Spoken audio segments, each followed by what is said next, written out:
কতগুলো হয়েছে, অনেক চেরি ধরেছে। আমার তো মিষ্টির থেকেও ভালো লাগে। খেয়ে দেখ। পালং শাকের চিংড়ি ভাপা। ওহ বাবা, চা খাচ্ছে, বিস্কুটের ডিবে ধরে নি। বড় মেয়ে কিনেছে, কি খারাপ হবে বাবা? ঠাকুমা দাদুরা করে গেছে, সেই জন্য আমরাও পালন করতেছি। আমরাই চলে এলাম টক পান্তা খেতে ঢেরা পাল্লায়। নমস্কার বন্ধুরা, চাউলিয়া ভ্লগে সবাইকে স্বাগত। সকাল সকাল এদিকটাই এলাম। এদিকটায় তো চাষ শুরু হয়ে গেছে, ধান গাছ সব রোয়া হয়ে গেছে। ওই যে আলে আলে সব মুগরি বসানো আছে, মুগরি সব বসিয়েছিল, তুলেও নিয়েছে। মাছ পড়লেই তুলে নিয়ে সবাই আড়তে চলে যায়, থোড়া চিংড়ি করে। সেই জন্যই এখানে এভাবে আল কাটিয়ে চিংড়ি বসায়, বেশ বড় বড় হয় আর খেতেও খুব সুস্বাদু এই থোড়া চিংড়ি। আজ ভাবছি একটু মায়েদের বাড়িতে যাব। মা ফোন করেছিল, আজকে ঢেরা পাল্লা পুজো আছে। এই পুজোটা মনসা পুজো, কিন্তু একটু অন্যরকম, অনেকটা ঠিক রান্না পুজোর মতো। তো পুরো ব্লগটা অবশ্যই দেখতে থাকুন, খুব ভালো লাগবে আশা করি।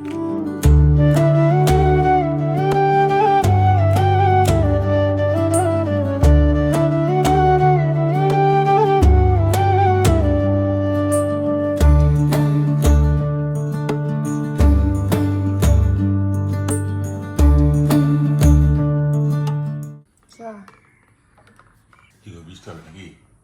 বর্ষাকালে তো বৃষ্টি হতেই পারে। বৃষ্টি হলে স্কুলে যেতে খুব সমস্যা।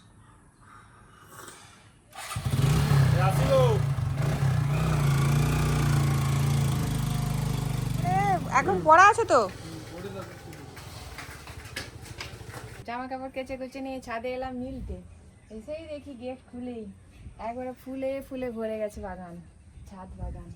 এখানে অনেকগুলো গোলাপ ফুল ফুটেছে, কুড়িগুলো কেন জানি না একটু শুকনো শুকনো মতো হয়ে গেছে। কাগজ ফুলের গাছটা প্রচুর লম্বা হয়ে বেড়ে গেছিল, কাটিং করে দিয়েছি এই যে এখান থেকে এই ডালগুলো আবার কুড়ি আসছে। ছাদ বাগানে ফুল দেখতে দেখতেই জামা কাপড়গুলো মিলে দিচ্ছি, হেভি লাগছে আজকে। ছাদে এসে মন ভরে গেছে। আর এই যে এইখানে চেরি কতগুলো হয়েছে, অনেক চেরি ধরেছে। ওই যে গরমের সময় ফুল হচ্ছিল কিন্তু একটাও ফল হচ্ছিল না, গরমে ঝরে যাচ্ছিল। এই বর্ষা পড়তে দেখছি একদম ভালোই চেরি হয়েছে, একটাও পাকেনি এখনো। কত ফুল, নানা রঙের ফুল। এই ঘাস ফুলগুলো দেখতে হেভি সুন্দর, কিন্তু এই একটা প্রজাতি, এটা খুব ভালো। এটা সাদা আর গোলাপির মিশ্রণ।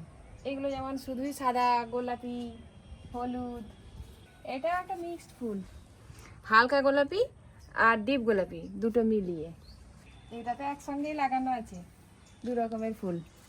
এই যে এইটা একরকম, এই যে এইটা একরকম, আর এই একরকম। ছাদ বাগানে ফুল দেখে দেখে জামা কাপড়গুলো মিলে দিলাম। এবার নিচে যাব।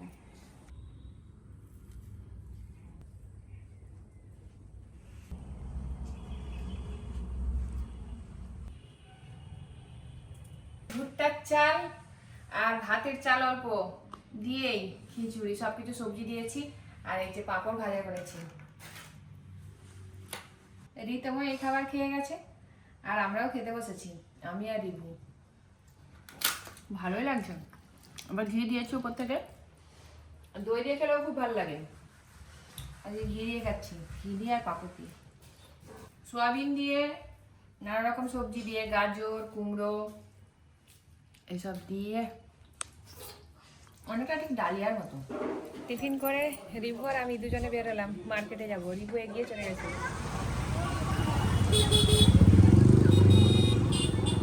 কত আছে এটা দেখো, জলে ভর্তি। জল তোমাকে দেবো নি, বরফের ডালা দিয়েছি, বরফের ডালাটা গলে গেছে, গেলে চিংড়িতে জল দিলে পচে যাবে। 250 চিংড়ি মাছ বাজার থেকে একটু চিংড়ি মাছ নিয়ে নিলাম।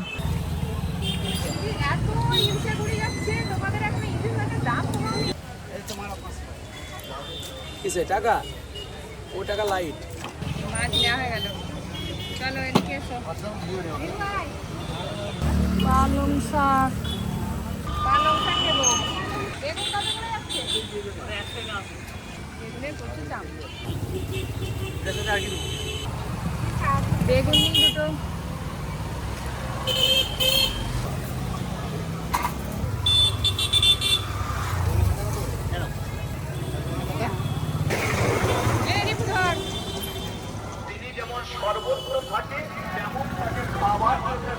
এর বাইরে হ্যাঁ আসো চিড় চিড়ে দেওয়া। কি ছিল যা হ্যাঁ, তোর পা কই পানি এসছিস পানি আসেনি, রেখে আসছে। তোর পায়ে চিড়ে দেওয়া 3 সাইজ লাগে কতক্ষণ পর আমি 3 সাইজ দেখি আচ্ছা এক পায়ে 3 পর আর এক পায়ে 2 পর কোনটা তোর সুবিধা হচ্ছে দেখ ডান পায়ে পরে দেখ। এখন এটা পড়ে এটা পড়ে তো ওদের একই ব্যাপার তিনটাও নিতে পারিস এটা খুলে পালাবেন দেখ কোনটা শুধু যেখানে হাত এইরকম জুতোটা বাদ দিয়ে দিল, পরলো না। ও মানে আঙুলে লাগে টাকা হয়তো হ্যাঁ, হ্যাঁ। তাহলে বড়টাই নে কমা জানিস মজা পড়বি এটা দেখি কতটা ফাঁকা আছে। ফাঁকা আছে। না, এই ঠিকই আছে। ওই যে নিজে পড়লে ভালো নিজেই করে। কতগুলো লাগবে তো বল না ঠিক তাও আছে দিয়ে দেবো। এরপরে আমরা 4 নম্বরে কত হয়ে গেল? পুজো আসতেছে আরো ভালো দেখে দিতে হবে এবার আর ভালো দেখে কিনে দিতে হবে তো পুজোর সময় এবারে কি হ্যাঁ নিবি? কিতো না বুট বলে কুর্তিটা নেবো নি এবারে। তাহলে বুট হবে তাহলে কি হবে হিল তোলা মেয়েদের মতো 275 আছে ওরা 200 নিবে? 200 হবে না আমি দেখে নিচ্ছি স্কুল শুনে হলো ছোট হয়ে গেছে বলে পড়ছিল না। আমার নতুন জুতো বছরে একটা জুতো নিলে হয়ে যায়। হ্যাঁ হ্যাঁ তাই নয়? না দুটো একটু বেশি লাগলে ভালো তাহলে জানবো যে পড়াশোনাটা ভালো হচ্ছে বাবা। হ্যাঁ ওটা তো 1 2 3 প্রত্যেকদিন স্কুল যায় নাহলে স্কুল যায়নি আসবে না আসছি। এটা প্যাকেটটা ছিঁড়ে গেছে এটা ছিঁড়ে দিচ্ছি এটা ছিঁড়ে দেবে না আসে তো ও তো এইটাও মনে হয় আমার কাছে নিয়ে গেছিল হ্যাঁ হ্যাঁ হ্যাঁ হ্যাঁ কেটে দিন, না হলে নষ্ট হয়ে যাবে। পয়সা দিয়ে দে। কোন যে বাবা কোথায় স্কুল গেছে না এখানে একটা দিয়ে দিয়ে ওটা দিতে হয়ে যাচ্ছে। এটা কি ভালো? হ্যাঁ কি দিবি সেটা? ও জানে ঠিক হ্যাঁ তুই চুড়ে নাকি? চলো, সব জিনিস কেনাকাটা হয়ে গেল, এবার একদম বাড়ি যাও। সব কিছু বাজার করে নিয়ে বাড়ি চলে এলাম। রিভু এখনো সেই রাস্তায়, ঢালাই রাস্তায় আসছে, আমি আগেই চলে এলাম। ওইগুলো কি খাওয়ার জন্য কিনিস নি গিফটের জন্য কিনছিস এ বাবা একদম ঠিক নয় একদম ঠিক পুরো একদম বাজে ব্যাপার একদম ঠিক আবার বন্ধুকে আবার গুলি ওই জন্য নিয়েছিস ভোলা মাছগুলো তো দোকানদার বেছেই দিয়েছে, এবার চিংড়ি মাছগুলো বেছে নিচ্ছি। পরিষ্কার করে বেছে নেব, খোসা সব ছাড়িয়ে নেব, নালিও বেছে নেব। আজকে পরে বাছবো বলে রেখে দেবো না, সময় আর নেই খুব বেশি, চটপট একটু রান্না করে নিতে হবে। সবগুলো বেছানো হবে হ্যাঁ, তুই দুটো বেছে দে না আমার। মাছগুলো তো সব বেছে নিয়েছি, এবার পরিষ্কার করে ধুয়ে নিয়ে গিয়ে রান্না বান্না করে নেব। নাও কোথায় গেল হাই টিফিন আসতো টিফিন বাক্স আজকে বাজার থেকে ভোলা মাছ, চিংড়ি মাছ, পালং শাক নিয়ে এসেছি। আজকে চিংড়ি মাছ দিয়ে পালং শাকের একটা সুন্দর রেসিপি বানাবো, পালং শাক চিংড়ি ভাপা। তো তার জন্য পালং শাকগুলোকে ভালো করে বেছে কেটে নিতে হবে। পালং শাকগুলোকে একটু লম্বা লম্বা বড় বড় করেই কাটবো, শুধু গোড়ার দিকের অংশটাই ফেলে দেবো, লম্বা লম্বা পালং শাক কিন্তু থাকবে। এখনকার পালং শাক খুব নরম, এই নরম নরম পালং শাক দিয়ে চিংড়ি মাছ ভাপা দারুণ লাগবে খেতে।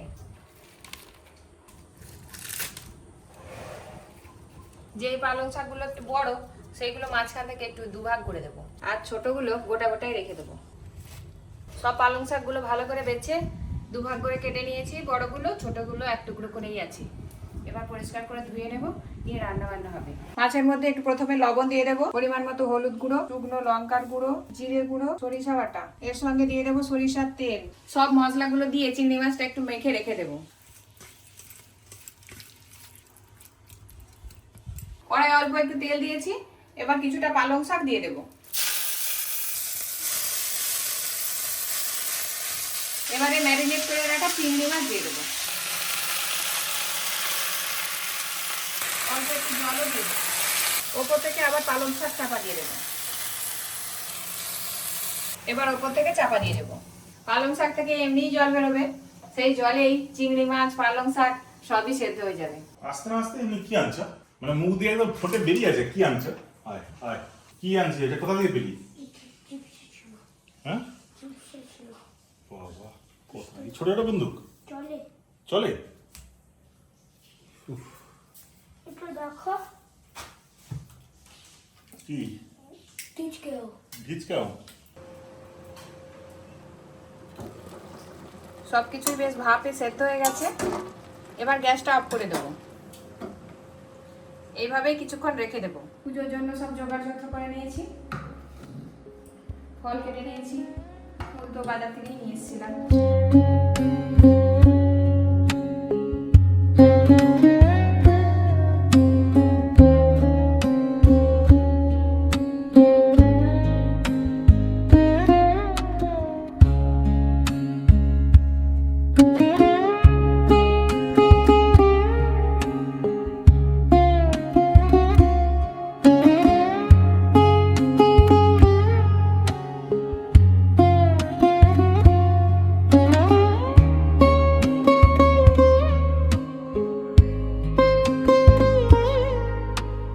পুজো সম্পন্ন হলো, সবাই আবার স্কুল থেকেও চলে এসছে, রান্না বান্নাও শেষ। এবার নিচে গিয়ে সবাইকে খেতে দেবো। পালং শাকের চিংড়ি মাছ ভাপা একদম রেডি হয়ে গেছে, এবার নামিয়ে নেব। আজকে হচ্ছে ডাল সেদ্ধ, এইখানে ভোলা মাছের ঝাল সরষে বাটা দিয়ে, এইখানে চিচিঙে ভাজা, করলা ভাজা, আর এখানে পালং শাকের চিংড়ি ভাপা। ইত্যাদির মতো করলা ভাজা, এটা খেতেই হয় সকালবেলা জোর করে হলেও, তাই তো শুধু কি এই যে এটা সব থেকে ভালো, আমার তো মিষ্টির থেকেও ভালো লাগে। খেয়ে দেখ। এটা কি? পালং শাকের চিংড়ি ভাপা। ওহ বাবা, চিংড়ি মাছগুলো তো খাবি? এটা শাক সবজি খেতে চাচ্ছে না কেন, কি ব্যাপার? এদেরকে 3-4 দিন উপোস করাবে, দেবের ঠিক শাক খাবে। এবারে ভোলা মাছের ঝাল সরষে বাটা দিয়ে। আমার ডাল আর ভাত, আবার কি চিংড়ি মাছ খেতে পারবো না, মাছের ঝোল। শুনেনি তোমার হাফ মাছ। টাইমে ছুটি, পালং শাকের চিংড়ি ভাপা। এটা নতুন জিনিস, টেস্ট লাগছে? একে দিয়েই ভাত খাওয়াই হবে। আর আছে হ্যাঁ, থাকবে নাকি? দিবে একটু, আচ্ছা। এর জবাব নেই। রিপু Thank একটু you, Bhola thank much you. খাবি তো? ভোলা মাছ, পাঁপড় ভাজা। দাও আবার নেই কি পালং শাক চিংড়ি ভাপা, কিছুটু চাটনি নেই তো? না, আমি চাটনি করিনি। চাটনি খাই পাপড়।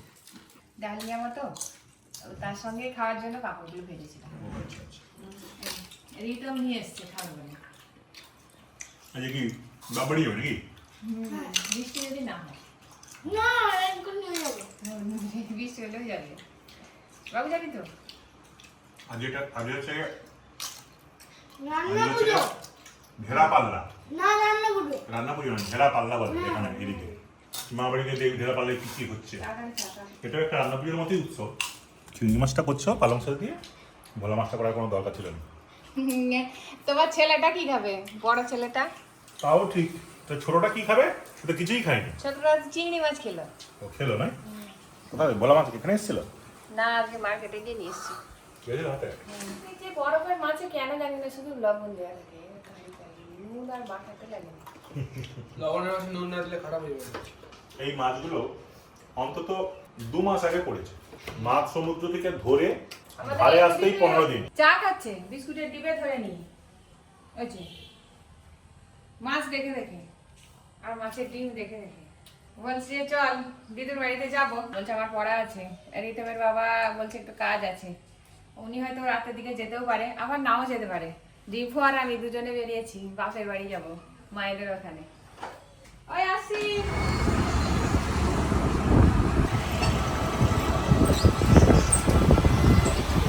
নদীর ধারে চলে এলাম, সন্ধ্যা হয়ে গেছে, আর একটু আগে এলে খুব ভালো হতো। নদীর ধারটায় সন্ধ্যাবেলা সূর্য ডোবার সময় খুব সুন্দর লাগে দেখতে। চলো ঘরকে চলো, এখানে ঘর করতেছি চলো। রিভু একই চলে এসছে।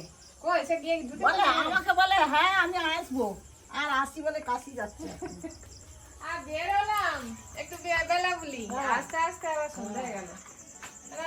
ব্যাগ, বেগাও কি আনছো জোগাড়? বাগানের সবজি। বাবা আর এই যে গুরু পূর্ণিমার জন্য কাপড় কিনছিলাম দেওয়ার জন্য। কালকে দিবে?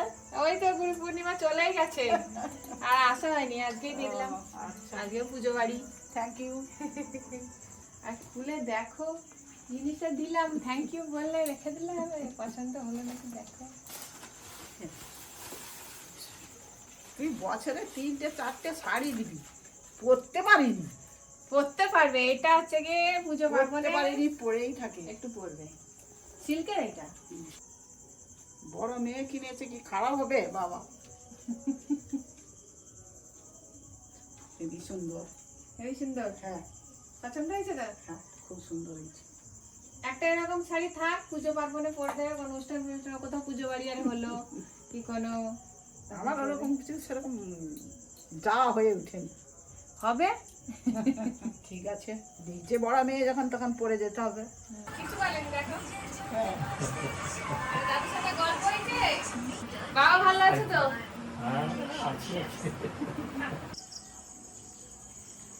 এই যে হরিতলায় মনসা পুজো হয়েছে। মনসা ডালকে এভাবে পুজো করা হয়, খই দিয়ে আর নানা রকম ফল দিয়ে পুজো হয় দুপুরবেলায়। দুপুরবেলায় কিছু রান্না বান্না হয় না, আগের দিন সন্ধ্যাবেলায় রান্না করা আছে, আর আজকে সন্ধ্যাবেলা সেই রান্না করা খাবারগুলো খাওয়া হবে। আগের দিনে তো আসতে পারলাম না, আর সারা দিনেও আসা হলো না, একদম সেই সন্ধ্যাবেলায় এলাম। এবার বাড়ির ভেতরে যাই। আজকে পকোড়া নয় রে, আজকে পান্তা ভাত, চিংড়ি মাছ চকুটো দিয়ে পান্তা ভাত খেতে হয়। চিংড়ি মাছ ভাজা হয়ে গেল, এর ভাত দিয়ে দেবো। ফেটকে কই ফেটকে ওই যে ঘরে ওখানে এলি? আমি এই সন্ধ্যা নাগাদ এলাম। হাজিতে বলে রে রিতম বলে আমার পড়া আছে, সে আসবেনি, জামাই বেলা আমার কাজ আছে, আমি আমারই কাজ নেই। এই দাদু ভাই কিনে কেমন আছিস? রোয়া শুরু হয়ে গেছে কাকা। হ্যাঁ আমার একটা মিনি রান্না। হ্যাঁ ঠিক আছে। হাল কাটা ছিল নাকি? না রে তো কাশির জন্য একটা চশমা করতে দিই না আমার থেকে। তো দেখি ভালো হয়েছে, কালারটাও খুব ভালো হয়েছে। একটা তারেরই দিচ্ছে, আমাদের এগুলো সব প্লাস্টিকের। না যেরকম নিবে সেম যেরকম নিবে, এগুলো কাঁচের, এখানে শুধু তার আছে একটা। এই মাছ ভাজাভুজির ব্যাপারটা কিন্তু আগের দিন হবে না, আজকেই সন্ধ্যেবেলা হয়, প্রত্যেক বছরই দেখি।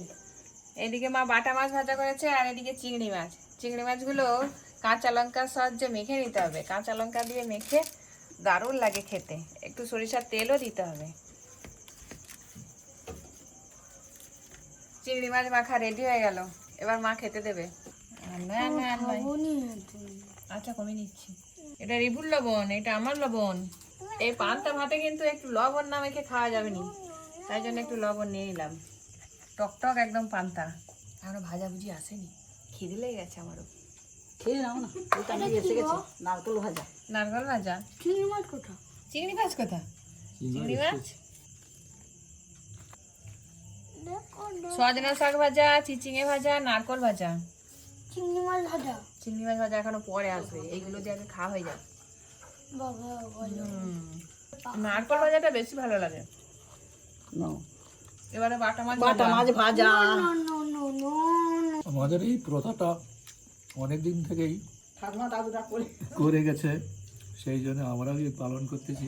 ওই আগের দিনে রান্না করে সন্ধেবেলা এই পরের দিনে চিংড়ি মাছ ভাজা দিয়ে আর এগুলো খাওয়া হয়, ঢেরা পাল্লার অনুষ্ঠান পূজা। তাই জন্য আমরা এখানে এসেছি। সেই উপলক্ষে রিভু এসেছে। আর আমাদের সবাই খেতে খুব পছন্দ করে, অনু তনু, বোন গোপাল আর রিতম। রিতমের বাবাও খুব পছন্দ করে, কিন্তু সবাই এসে পৌঁছাতে পারলো না আজকে। অনু তনুদের সবার জ্বর হয়েছিল, না, শরীরটা খারাপ, আর দাদারও পড়া আর বাবারও কাজ, আসতে পারলো না।